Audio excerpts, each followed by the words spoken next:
Are you a family caregiver? Are you caregiving for someone who can no longer take care of themselves? Are you overwhelmed? This is Caregiver Solutions Info with Marcia Teele. Marcia will be hosting an hour of true stories and information, tips and updates of the latest research and necessary information in the caregiving field, focusing on you, the family caregiver. An Alzheimer's disease and dementia care expert, Marcia has 15 years of hands-on experience at Arden Courts, a leader in assisted living dementia communities here in the U.S. Marcia covers everything you need to know as a family caregiver, especially if you care for a loved one with Alzheimer's disease or other related dementia or chronic illness. If you have a friend or relative that is also a family caregiver, call them now. They won't want to miss a minute. And let them know they can watch on caregiversolutions.info. And they can listen on WNN 1470 AM in South Florida or nationally on the iHeartRadio app. Now, sit back, relax, and learn from our host, Marcia Teele, as she brings information to you that may just be the caregiving solution you need.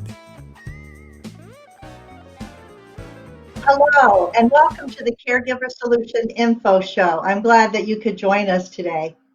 Today we're going to be talking about something we've never discussed before on the Caregiver Solution Info Show, and that is swallowing problems, especially swallowing problems of the geriatric population, including those who have had a stroke or who have Alzheimer's disease.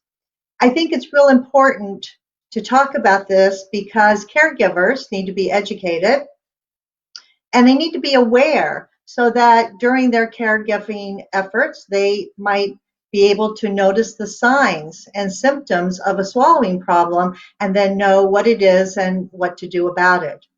So my guest today, she's a language speech pathologist. She's certified and licensed. She is especially experienced with over 20 years of experience working with the geriatric population in swallowing problems at hospitals, assisted living communities, nursing homes, and even with patients in their own home. She's also an adjunct instructor at Nova Southeastern University, and she is the president and owner and clinical administrator of Swallowing Diagnostics Incorporated. Joining me today is Deborah Tarakovsky. Hi, Deborah. Welcome. Hi, Marcia. Thank you so much for having me today. Well, I'm so glad that you're here, joining me from one of your offices on the west coast of Florida. I want to talk about this problem, and I think that, it is a problem in the geriatric population for many reasons, and I think that it's important for caregivers to be aware that it could happen to the person they're caring for and to be cognizant of some of those signs and symptoms that they should be aware of so that it doesn't lead to bigger problems, right? Absolutely. So the first, I've seen it myself working with people that have Alzheimer's and dementia, and they do have a lot of problems. I know it doesn't happen to everyone, and there's a lot of reasons why someone has swallowing problems, which you're going to tell us today. So that leads me just to go ahead and ask you, what are some of the causes of swallowing problems in the geriatric population? Well, that is a huge question. Those causes are varied, and you already mentioned a few of them. You can develop dysphagia as a concomitant component of a disease. So, for example, you mentioned Alzheimer's. With Alzheimer's, you can develop a dysphagia or stroke. So after a stroke, you develop neurological problems, and those neurological problems cause the dysphagia. So dysphagia is actually a symptom. It's a symptom of a disease. So we wouldn't necessarily say the patient is diagnosed with dysphagia rather than they're diagnosed with a disease process like a stroke or Alzheimer's disease, and therefore they've developed the dysphagia. So it can be secondary to a disorder or a disease. It can be structural. So, for example, if somebody's had a surgery in their neck, there's a procedure called a cervical fusion. And with that cervical fusion, they put hardware into the cervical vertebra, and that hardware can actually obstruct the structures in the throat, and you can develop a dysphagia. Or you can get a little pocket from a weakness in the throat, you can develop a pocket, and that can cause a dysphagia. Some other diseases like head and neck cancer, where patients have had chemotherapy and radiation, and actually the radiation to the tissues changes the structure of those tissues and can cause a swallowing problem. So you mentioned dysphagia. What exactly is dysphagia, the definition of it, and how does that differ from aphasia? Because we hear both terms, dysphagia and aphasia, and I think sometimes we might get those confused. Yes, and I think that patients, even clinicians that are not speech pathologists directly, can often confuse those two terms. So dysphagia with a D is correlating to a swallowing problem. And that swallowing problem can occur anywhere within the system, starting in the oral cavity, through the throat, which clinically we call that the pharyngeal cavity, through the esophagus as well. So you'll hear a gastroenterologist or a GI doctor say their patient has dysphagia. They're talking about dysphagia that occurs within the esophagus. As opposed to a speech pathologist talking about dysphagia, typically we'll be talking about a swallowing problem that occurs somewhere in the mouth or in the throat. That differs from aphasia, starting with an A. That refers to a speaking, cognition type of a language disorder. So whenever somebody has, let's say, the result of a stroke, they may have a problem understanding language. They may have a problem expressing themselves. Their speech or articulation may be affected. Sometimes reading or writing may be affected. And those are all forms of language, which we would term aphasia when there's a problem with that. Well, thank you, because I think those terms can sometimes be confusing and somebody might interrelate them and not realize, the difference. And so very good explanation. Thank you. We mentioned Alzheimer's dementia. People with dementia, a lot of them have Alzheimer's type of dementia, where the brain cells are dying. And of course, the brain tells our body what to do. Our brain is the computer of our body, right? And tells us what to do and how to move and every single thing that we do. The brain can actually forget or not be able to tell the body how to swallow. Is that true? In a certain term, yes, absolutely. So I don't think it's so much that the brain forgets, but as you mentioned, there is cells that are dying, brain cells that are dying. So that's our central nervous system.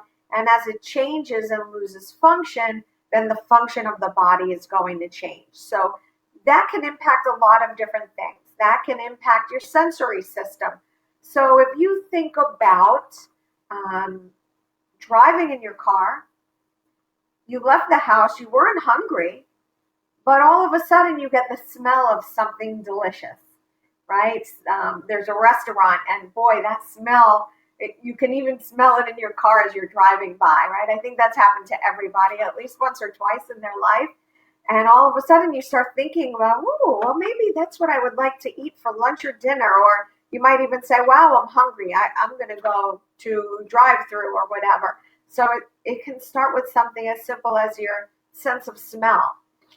Then we have our sense of taste, another sensory component.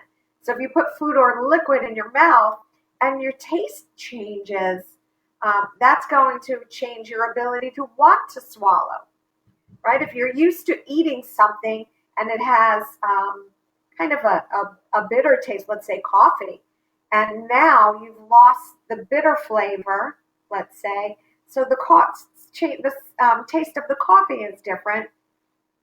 When you put it in your mouth, it's going to seem strange. You might hold it in your mouth and not want to swallow it because it's not what you expected. So you just sit there with it in your mouth, right? Or you may spit it back out because it's not that taste that you were expecting. So that could happen with any food or liquid. So sometimes we do see those behaviors in patients. Then there's another part of the nervous system that can get affected that affects what we call motor planning. So you take something into your mouth, and we do see this a little more commonly with the stroke type of a patient, but it can happen with various types of Alzheimer's or dementia, and you don't really know exactly what to do with it. So the person's holding it in their mouth, and it's not really that the brain forgets, but the motor planning that happens from the brain to the muscle gets lost. And all of a sudden you lose that system that tells you, hey, you're supposed to take this piece of food, move it over to your teeth, and start chewing it. And then you have to grab it back over into your mouth and push it to the back of your mouth. So it's a very complex system, as simple as it seems, because we develop those motor plans as we grow up from babies, right? The first thing, we don't have to think about swallowing as babies. We latch, suck, and swallow. It's a natural process. And as we age, those natural processes continue. So we don't think about it. So it seems very strange to say or think, oh, our body's forgotten how to do it. But in a sense, it is kind of what happens. So when people have that food in their mouth and they don't chew it and swallow it like naturally, like what we all would do, and it just stays in their mouth, or sometimes they kind of squirrel it away. They have big cheek buck squirrels like this, big cheeks, and they call that pocketing of food. Is that what you're talking about? Yeah, that is absolutely some of what we see. We see a lot of patients that, they'll just kind of hold it in their mouth. They put it on the side. Like you said, we call that pocketing. And either they may have lost the sensation there, so they don't know that it's there, or they've lost the motor planning to know what to do with it, to kind of know, okay, I have to use my tongue, scoop it out, bring it back into my mouth, and push it back again. Sometimes we've lost some of the finer sensory systems that tell us the difference between what's a liquid, what's a solid, what's sharp, what's hard, what's soft. So we do that very naturally when we put, let's say, a cracker in our mouth. You don't think about, does that have a sharp edge or not, right? You just know innately you're supposed to chew that up until there's no more sharp edges, until it feels ground down. We actually chew it naturally down to a puree texture, and then we swallow that. And it's funny because as speech pathologists that specialize in dysphagia, we talk about the fact that everything we swallow is really, when it's a solid food, it is pureed before we swallow it, because we naturally chew. Yeah, we chew it and grind it down to that puree texture. Hopefully, sometimes we all go a little fast. You really like something, or you're starving, and you put it in and swallow it down, and then you feel it go down, right? But if we're some of the neurons that control those things, then we lose the ability to do that. This is so interesting. We have to take a quick break. When we come back, Deborah Tarakovsky is going to be sharing more about swallowing problems in the geriatric population. We'll be right back.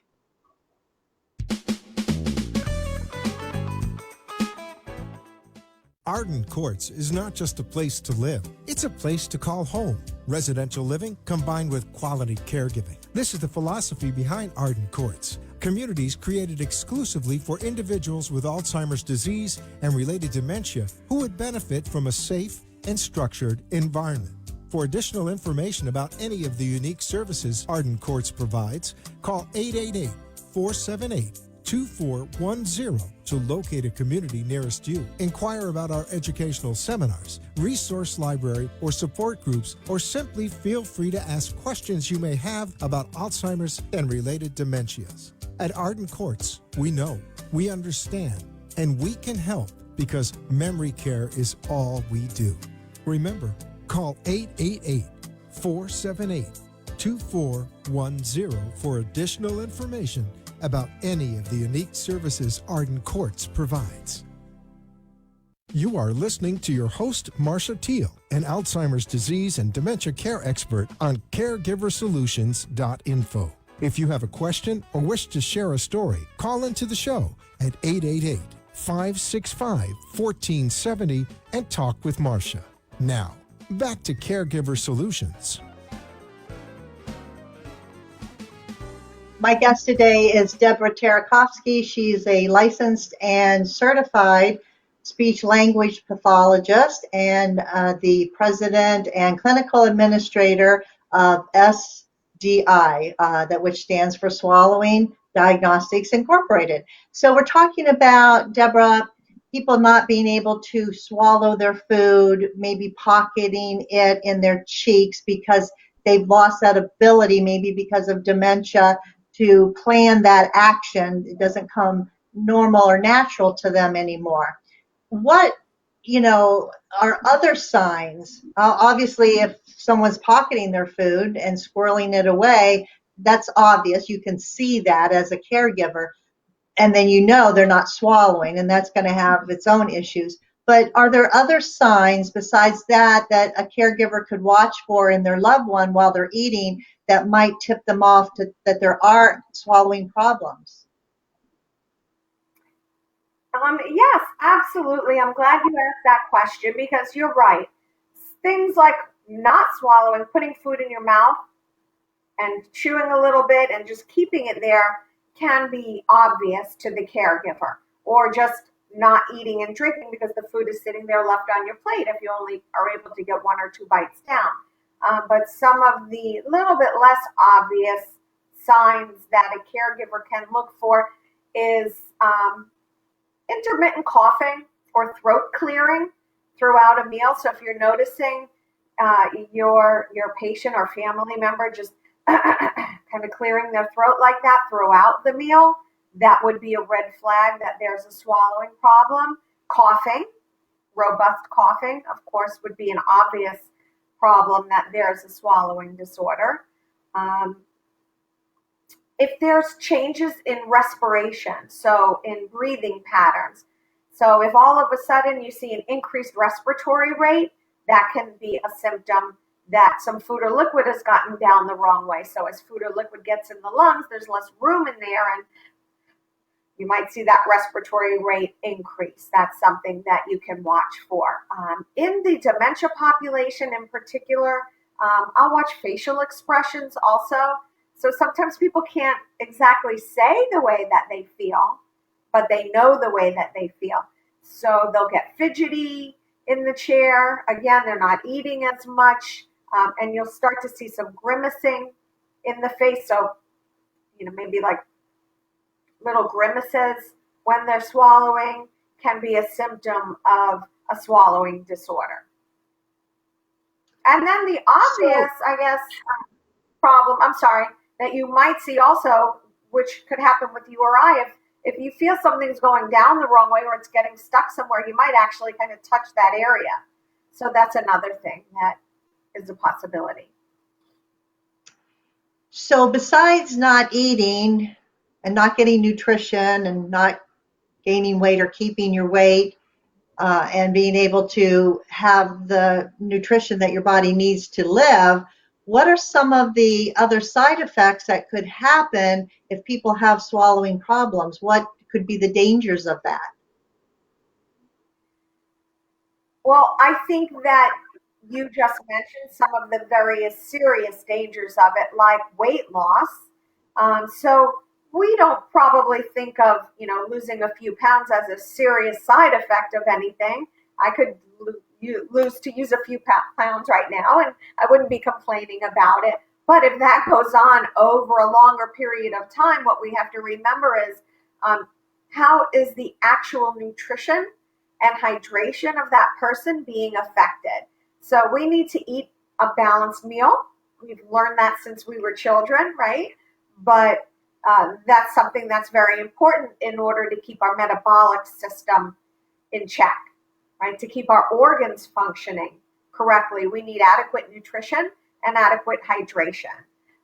So without either one of those, we're going to see some serious effects on the body.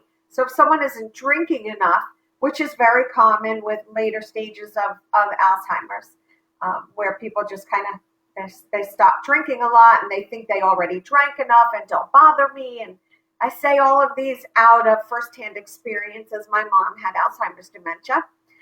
So, we had that little bit of a battle with her, and you try not to make it a battle. You just try to offer things a little bit differently. But whenever you have nutrition and hydration impacted, it's going to impact the body system. So you can end up with things like kidney failure, recurrent urinary tract infections. Again, lots of changes in the metabolic system that can impact vital organs and end up with other problems that are much more serious than the fact that the patient just really isn't eating and drinking a whole lot. So there are those pieces of the puzzle of just not eating and drinking. There's also the dangers and risks of food or liquid going down the wrong way. And that's the big one for a speech pathologist. Those are probably the two biggest ones, getting nutrition and hydration, and then the possible complication of what we call aspiration and possibly aspiration pneumonia if food or liquid goes down the wrong way and gets into the lungs. So the layperson would probably say, oh, it went down the wrong pipe. And then that's that coughing that you would see. But if your sensory system is impaired, so if you're not feeling things correctly, you might not cough and things are going down the wrong way.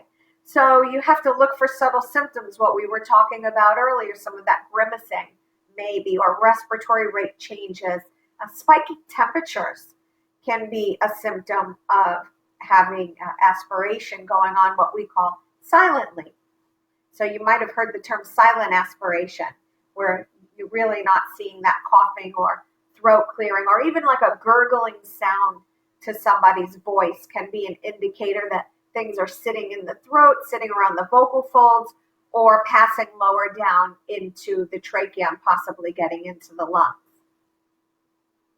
Well, you mentioned liquids, so I'm curious, do liquids and food have the same concern? Because if someone can't chew their food, somebody might say, well, we'll just give them liquids. But if, they're not able to swallow even certain liquids, then what happens?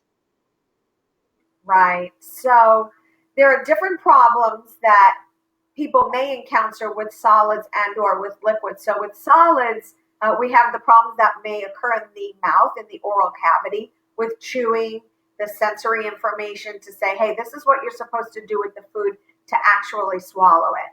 So it is pretty common, as we already spoke about in this population, for people to hold food. And sometimes we'll use a technique of taking a little bit of liquid to help them swallow the food down, or using something that they really like maybe an ice cream or an applesauce, and just alternating that so that they swallow it. But the risk of not chewing food and swallowing that, or not being able to control it in the mouth and it falling back into the throat, is the possibility of the food actually lodging in the airway and ending up with a choking episode, which is much more dangerous than a little food or liquid even getting into the airway, because the choking episode is life or death at that moment. And you have to be comfortable with what do you do in that situation. So as a caregiver, I would think that one of the number one things, if you think somebody might have the potential of developing a swallowing problem, is to learn that Heimlich maneuver so that you can jump in and do that if you need to. With liquids, we usually get a little more concerned about those falling down into the airway at some point, whether, again, if it's because of a sensory problem or coordination of breathing and swallowing, or just a coordination in when the swallow occurs. So we're at a risk for getting that liquid down in the lungs. Now, whether you get food or liquid in your lungs, have the potential of developing an infection. And if you do get that infection, that's what pneumonia is. So aspiration is actually the food or liquid going down the wrong way. That food or liquid turning into an infection is pneumonia. So they are two different things. And the pneumonia is actually what we're concerned about. We all get a little food or liquid, not food probably, but liquid or saliva going down the wrong way. But when we're healthy and we have a strong immune system, our body can deal with that. It can fight it off. Our lungs clear out, and we do okay. And when we're more frail and our immune systems aren't as strong, the potential for developing an infection in the lungs goes way, way up. And then we get that concern for developing pneumonia. Our body can't always fight that off as easily, also, the more medically fragile we are. So we have to be more careful with those types of patients that are medically fragile. Absolutely. It's happened to me before. You drink something fast, it goes down the wrong way, but we have our reactions to it and we can cough and get ourselves back on track. Is that why some people find it necessary to have what we call thickened liquids? So does that help somebody so that that little trickle of liquid doesn't go down as easily into the lung, where they have a thicker consistency? So typically, thickened liquids are utilized because of some of the things we were talking about. So if somebody has lost sensation, they might lose control of a liquid. If you think about taking water and putting it in your hands, if you cup your hands together, it's probably going to trickle everywhere. You don't have much control over it. But if you put some pudding in your hands, you can control that pretty well. So if you think of a thickened liquid in that manner, if you put liquid in your mouth, it can fall everywhere and fall back into the airway very quickly. Or if the airway isn't closing 100%, it can squeak through those little cracks. Where a thicker liquid, we can control it a lot better. It moves a lot slower, so it gives more time for the airway to close. So if we have some coordination problems going on, that may just give that little bit of time for the airway to close up. But I do want to mention, as long as we're talking about thickened liquids, and what we call that in the speech therapy world is modifying somebody's diet. So you might modify a solid to something like a puree or very soft foods, and a liquid, you might thicken their liquids to help somebody with a swallowing problem. But that is always the last line of defense.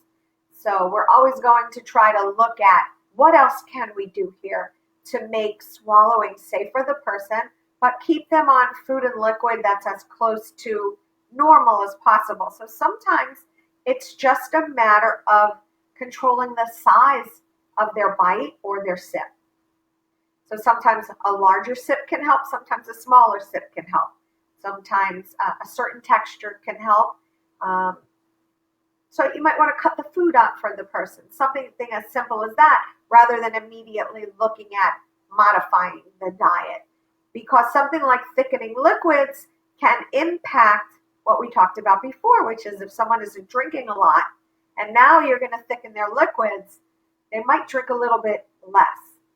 And so then you're risking dehydration.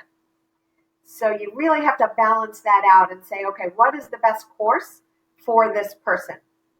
Is thickening the liquid so they don't get it down the wrong way the best course? Or is looking at maybe modifying the size of the sip they take? So some people like to drink from a straw. That's just what they've always done. They love it, but it makes them take a really big sip. So you might have to take the straw away and say, okay, take small sips from a cup so that they can control that liquid a little bit better. But that is why it's very important to always consult a speech pathologist who knows how to look at all of these different things. Well, I'm glad that you're here to talk about this. There's a lot to know and to learn when it comes to swallowing. And we're going to take a break and talk to the people about our sponsor, and we will be right back. Don't go away.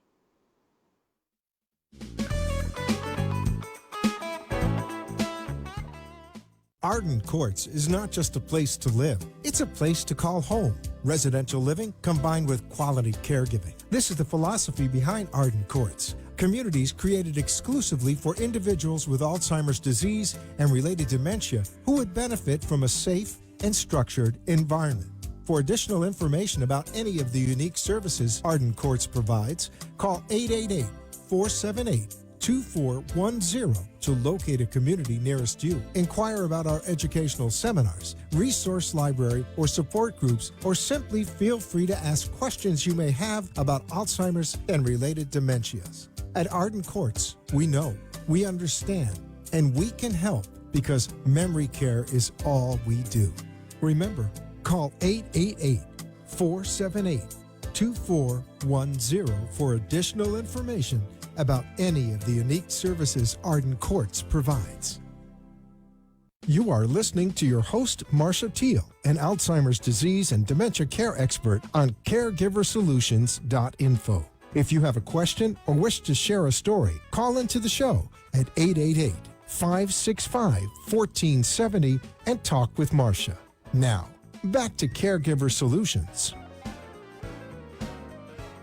I'd like to take this opportunity to thank our national sponsor, Arden Courts Memory Care Communities. Arden Courts is a leader when it comes to taking care of people with memory problems and Alzheimer's and other related dementia. They have about 55 communities across the United States, and they're a great resource for you, the family caregiver. As such, they'd like to offer you this free book. It's called The 36-Hour Day. It's a wonderful resource for family caregivers, learning about Alzheimer's, dementia, challenges that you're going to face going down the Alzheimer's caregiving road, and things that you can learn, and a lot of topics that would be very helpful. And so all you have to do to get this book is to let us know that you saw the show and email us at delray@arden-courts.com. That email address is delray@arden-courts.com. Email us, let us know what your name and address and phone number is, and we'll make sure that we get a book sent directly to you as soon as possible so that you can have this really, really wonderful resource to share with someone that you know that could use it, or for yourself. So my guest today is Deborah Terekowski, and she is a licensed clinical speech and language therapist. She is so knowledgeable. She has been working with the geriatric population for over 20 years in hospitals, assisted livings, nursing homes, and with people one-on-one in their own home. And we're talking about swallowing problems today. So, Deborah, we've talked about signs of swallowing problems that someone may have, what to look for, some of the things we can do to help people to swallow liquids and food better. But there comes a point in time where maybe we need to really find out what's going on or what's next. Is this where the testing comes in? Yes, I always tell patients and other practitioners, if you're questioning if somebody has a swallowing disorder, immediately consult with your physician on that. And you can even ask to consult with a speech-language pathologist. So there are two different types of examinations, well, two definitive types. One is your clinical examination, where your speech pathologist will come and meet the client and talk with them, ask questions, and do some preliminary examination, and actually watch them eat and drink. So that's what we call a clinical bedside examination. And from that point, the job of the clinical bedside is to make the decision as to whether a patient needs an instrumental swallowing study. So that's what we have been at my company focusing on for the last 20 years, is the instrumental assessment called the modified barium swallow study. So that type of an exam is actually as easy as taking an x-ray. So if you've had an x-ray before, you know it doesn't hurt. You barely even know that it's happening if you didn't hear the click on the machine. But this is like a movie of an x-ray. So the patient does have to come into the fluoroscopy suite. and eat and drink different foods and liquids. And the x-ray is running as the person's swallowing so that we can see where the food and liquid is going. So we actually watch it from the time it's in the oral cavity, watch how all the muscles are controlling all the food and liquid in the oral cavity. And then as they swallow and it moves through the throat, we watch that the airway is closing up well, that everything's coordinated when somebody swallows, that all the muscles are squeezing and doing the job that they need to do, as well as we watch it move through the esophagus and down into the stomach. So this is where we really get to the nitty-gritty of the problem. Otherwise, we're doing what's called an educated guess, which you can glean a lot of information from that clinical bedside assessment, but you can't really see what's happening inside. So once you do this specialized test, and it's actually like an x-ray video, and I can just picture that in my mind, and you're actually watching the food going in the mouth, down through the esophagus and to the, places it's supposed to be. So you're watching this in order to find the point or points that are problematic with this person? Exactly. And when somebody's swallowing, a difficulty in swallowing can occur from any point of bringing the food to the mouth. It can occur at any point in the oral cavity. It can occur in the throat, or it can occur in the esophagus. And this is a connected system. And I don't want to leave out the lungs too, because breathing plays a really important role in swallowing. When we swallow, we can't breathe. Otherwise, we'd be pulling food and liquid into our lungs. So this is one point where we do expect the person to stop breathing, for the airway to close, and for the food to safely be able to pass through the throat and enter into the esophagus. So it's a highly coordinated system, once again, that we don't think about very much until we start having difficulty with it. And the only way to see what's happening is to look with instrumentation. So does this test take a long time? The actual procedure itself is, like I said before, it's very easy. And depending upon the person, you sit under x-ray or at the x-ray machine. You're not actually under x-ray that whole time, anywhere from 5 minutes to 15 to 20 minutes. Maybe getting average is 2 to 3 minutes of actual x-ray in that time. The setup of it is slightly different depending upon where you have it done. So if you go into a hospital or into a mobile unit such as ours, the environment might look slightly different, but the procedure itself should be quite similar depending upon the accuracy. Right. So once the person has the test and you've pinpointed a problem, then what happens after that? How do you address that problem? Do you have a plan in place? Do they have to go the next step? What happens after that? Yeah, that's a great question. Because a lot of people go into a test and they don't understand why they're going into the test. They don't know what's going to be done, and they don't understand what's going to happen afterwards. And sadly, through my 20 years of experience doing this, I have found out that sometimes those questions never get answered. So as somebody going in for the procedure, whether you're the patient or the caregiver, you should know that information. You should know the reason why the test is being performed. You should know what to expect from the procedure. So as I said before, the procedure is very easy. It's a simple x-ray procedure. And what we do in the fluoroscopy suite is we mix a little bit of barium with normal foods and liquids that you would regularly eat and drink on a daily basis. So you're not drinking a container of barium. There's another test called a barium swallow, which they give you a container of barium to drink, and they're really watching the movement of the esophagus for that test. This test is a bit different. So on our trucks, we have a water mixed with barium that we always start with 99% of the time. And then for the foods, we're using different viscosities or different consistencies to see how that's handled in the mouth and the throat. So we'll mix a little bit of barium into some applesauce That's our what we call puree consistency, nice and smooth. We mix it onto a cookie so we can watch some soft chewing. And then we mix it onto some chicken, which is a meat, which takes a lot more work for the tongue, the jaws, and the teeth to handle.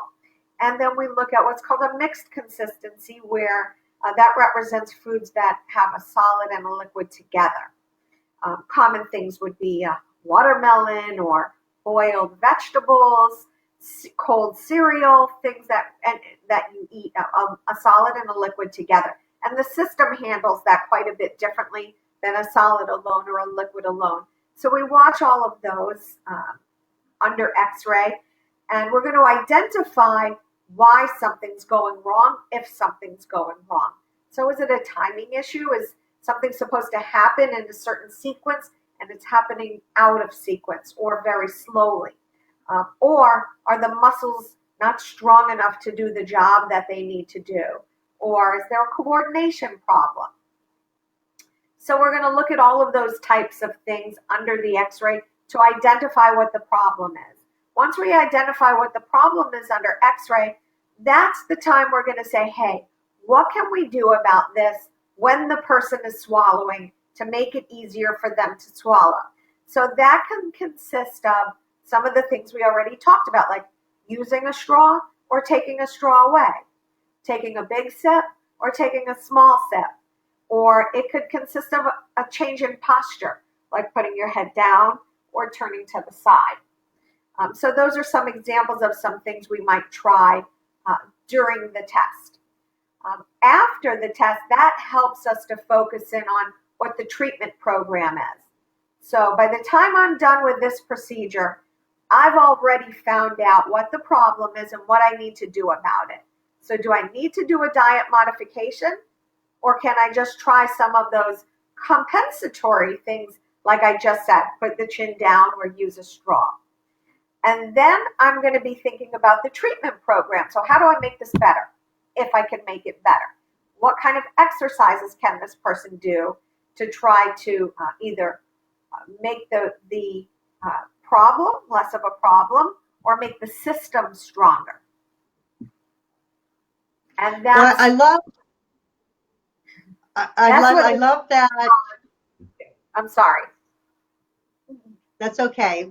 It's the technology, right? So I love that not only when someone goes for a swallowing diagnostic test, it's confirming to the caregiver, yes, this person does have a swallowing problem, but I love that then too, they get the treatment options and instructions of what to do to correct that problem, to help the person to swallow better, easier, to make it more enjoyable for them. So they're actually getting the instructions and the treatment of what to do going forward, which is the whole reason for the swallowing test in the first place, because if it was just a test to confirm, then nothing would change. So I think that that's really, really important so that caregivers understand that sometimes they know, oh, cut a smaller piece of food, but they don't know what things like you said, where exactly is that problem happening? What part of the whole, process is it occurring? And there are things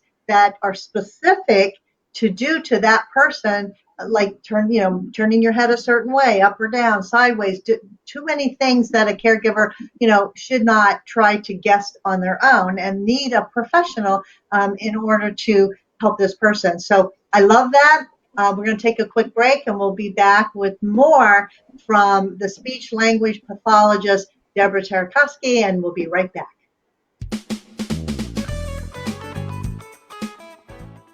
Arden Courts is not just a place to live, it's a place to call home.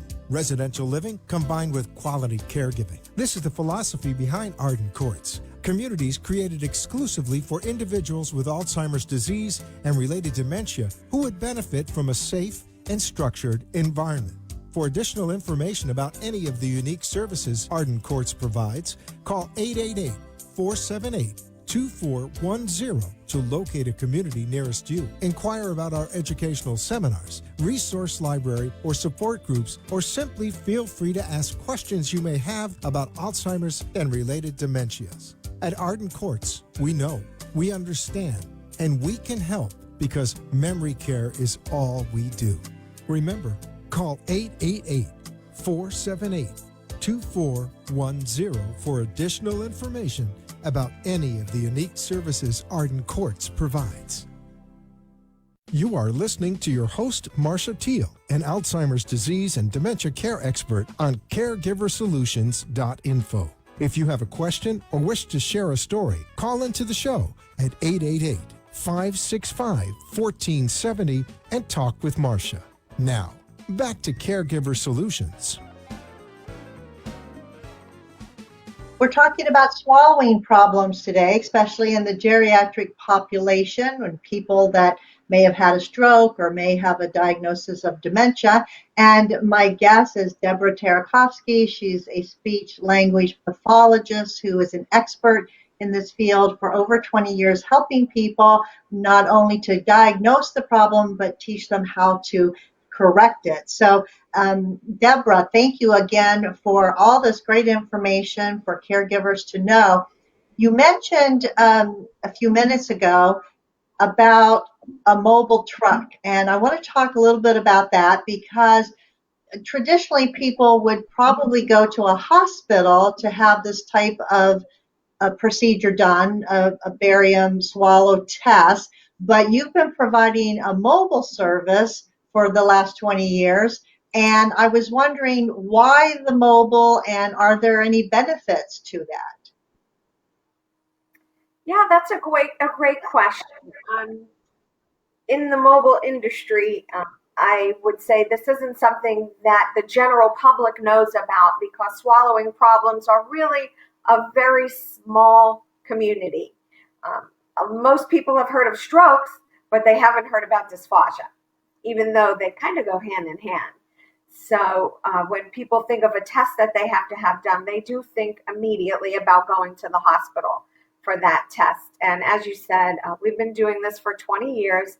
So having people like you here to talk a little bit more about swallowing and the ability for people to get this on a mobile basis is really fantastic. It helps to get the word out there because there is a big difference. When you go to a hospital, one of the major differences is that you have to go through this whole outpatient procedure if you're not already in the hospital.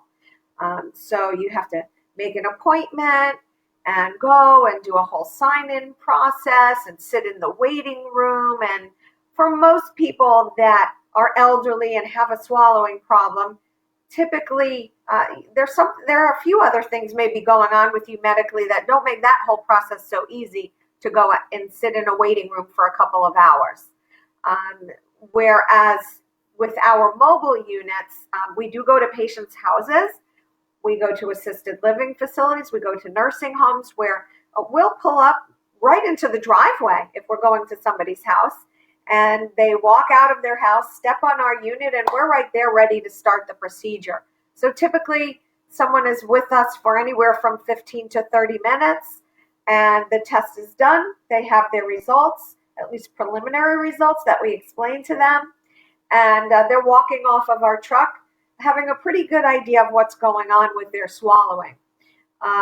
In a hospital, it's more common that, like I said, you're going to go through this whole process of signing in and sitting in the waiting room and then going in for your test and leaving and not knowing a thing.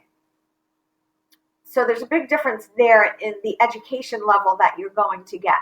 As well, within our organization, we have a very strict training process that we do with our therapists because this is all that we do. We are dysphagia specialists. We focus on swallowing, and even more particularly, we focus on the modified barium swallow study. So when a speech pathologist goes through their master's degree and goes through schooling, they come out of school, but typically with no particular training in performing modified barium swallow studies. And there's not a lot of places to get this training, so we have to assure our clinicians are highly proficient and can operate up to our standards. So they go through a very rigorous 2 to 3 month training process before they are completing testing on our trucks independently. So that's another advantage of a mobile unit. We hold very high standards with our therapists. You also get the advantage of having multiple clinicians. So we always have either a nurse practitioner or a physician on board the truck with us, doing a consultation with that patient as well. So we're giving a very thorough, in-depth examination of the patient, not only with their swallowing, but their whole body system. And oftentimes that helps us to get to the bottom of the problem with that patient, because they're going to be looking over medications which can cause problems in the system. They're going to be doing a full system assessment as well to just, like I said, try to get to the bottom of why is somebody having the problem that they're having. And sometimes it can be as simple as there's interactions in medications that are causing, let's say, dry mouth or dry mucosa within the system, and that alone can affect swallowing. We need saliva to be able to swallow. If you've ever had a really dry mouth, speaking and swallowing gets very, very difficult with a dry mouth. If you think of the term cotton mouth, certain medications can cause that, and it makes speaking and swallowing very difficult. So I got off onto a whole tangent about that. We were talking about the differences and advantages of having a mobile unit. So the convenience of having it pull up to you, the expertise as well from the staff that's going to come out to you, and the efficiency of it, I think are probably the biggest variables. Well, that sounds great. It's like your one-stop shop with everything there, all the experts in one mobile truck to help everyone. And we only have a minute left, but if there are caregivers or people listening or watching our program today and they want more information, or maybe they think their loved one may be experiencing some of those signs of swallowing problems we talked about, how can they get more information? Can they contact you for setting up a swallow test? How does that work? Yes, the best way to do that would be to contact our office to set up a swallowing test. Even though our offices are located on the east coast of Florida in Parkland, Florida, our units travel throughout southeast Florida, anywhere from Homestead north through Martin County on the east coast of Florida, and on the west coast of Florida, we travel anywhere from Naples all the way north through Newport Richey, Tampa, into Polk County. So we travel quite a wide range here in South Florida. So we do have a website, swallowingdiagnostics.com. If anybody wants to go on and take a look at testing and what our trucks look like, you can get a good look there. And then to call our offices as well to go ahead and schedule an appointment. So, and what's that number, Deborah? Give the number real quick. 954-578-4000. Okay, so Deborah, you have been a gem talking about the swallowing problems, but Swallowing Diagnostics Incorporated can help. So call Swallowing Diagnostics Incorporated, go to their website, get the information, set up an appointment to get tested. You'll be glad that you did and have a lot more peace of mind knowing what you're dealing with. Thank you for being with us today, Deborah. Thank you for having me, Marcia. If anybody has any questions, call us at 954-578-4000. You can ask to speak with me. I'd be happy to answer any questions that you might have. That's perfect. Well, I've enjoyed talking with you, and I'm happy that you all could tune in and learn about swallowing problems on the Caregiver Solution Info Show. We'll be back next Tuesday, 6 to 7 p.m. Eastern Time. And until then, give someone a virtual hug if you can't do it in person. And don't forget to call or email for your free 36-hour day book, delray@arden-courts.com. And we'll see you next week, either on the iHeartRadio app under WNN or on the website caregiversolutions.info. Take care, and we'll see you next time. Bye-bye.